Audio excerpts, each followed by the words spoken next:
We've come from there. We've had our fair share of struggles with addiction, but it is possible. Remember that lie I told you? The enemy tells you that there's no way out, that there's no hope, it's too late, you've done too much. That's all a lie, Mandy. That is all a lie. Do you believe that? Yeah, I know it.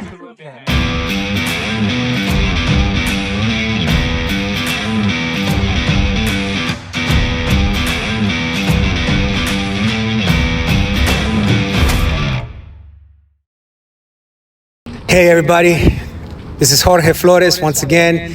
We're out here in East Rockingham, and man, I had the pleasure of meeting Mandy today. We're out here in the streets meeting people right where they're at, and I was drawn to Mandy, Nicole and I, and we just wanted to speak into her heart, and she blessed us by just sharing a little bit about herself. And Nicole, I can't take the credit for this question, but Nicole asked to said something that just resonated with me. She said, Mandy, would you speak to those girls out there, to those little girls out there, so that they don't make the same choices that we have made? Now, Mandy, are you out here in the streets? No. You are. How long have you been in the streets? Almost 10 years. 10 years.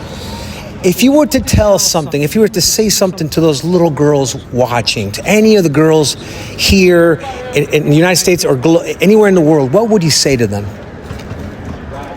It's not the roller coaster ride it's made out to be in the beginning.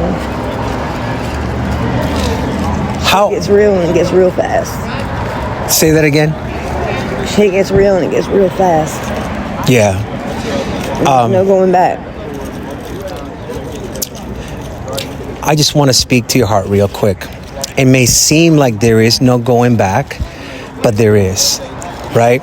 But I understand. I think I understand what you're saying. I think what you're saying is that once you start doing drugs and go a certain way, right? It may seem like there's no exit, no way out.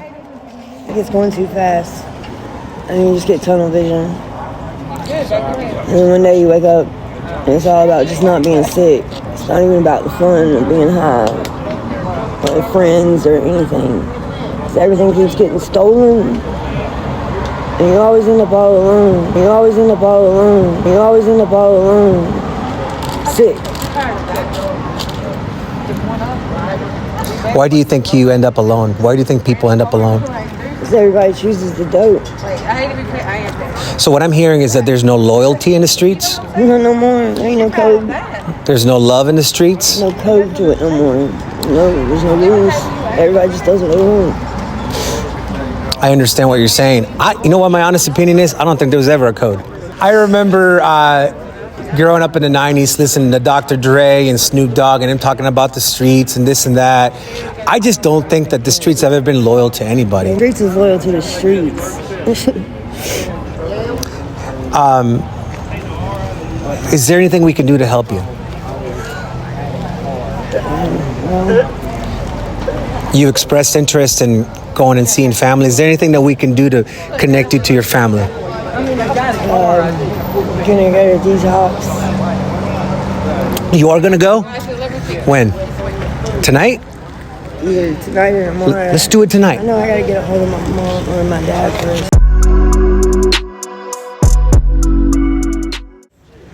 So how many days is detox, Mike? Depends on the person. 5 days, 7 days, right? You know how deep the addiction goes. Yeah.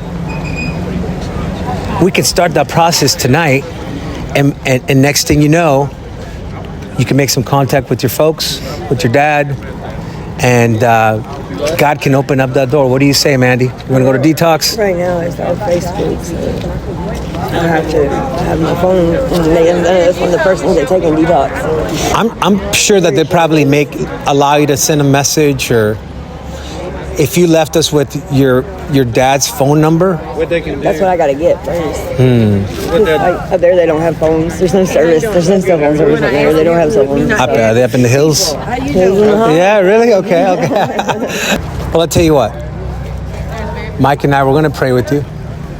And then, I sure do hope that you allow us to take you to detox tonight. We want to help you. We've come from there. We've had our fair share of struggles with addiction, but it is possible. Remember that lie I told you the enemy tells you? That there's no way out, that there's no hope, it's too late, you've done too much. That's all a lie, Mandy. That is all a lie. Do you believe that? I know it. Okay. You can do something about that. We have a choice to believe that.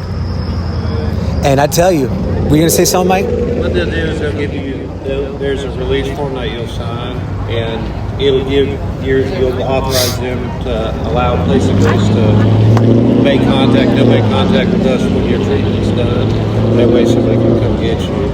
And you can either go to the program place of grace or what else we talked about. That's a great point you bring. So even if she doesn't get a hold of her dad, we can have her at Place of Grace. We'll be in contact with you. Yeah. You're not going to be left by yourself. What do you say? Time I did 21 months completely alone.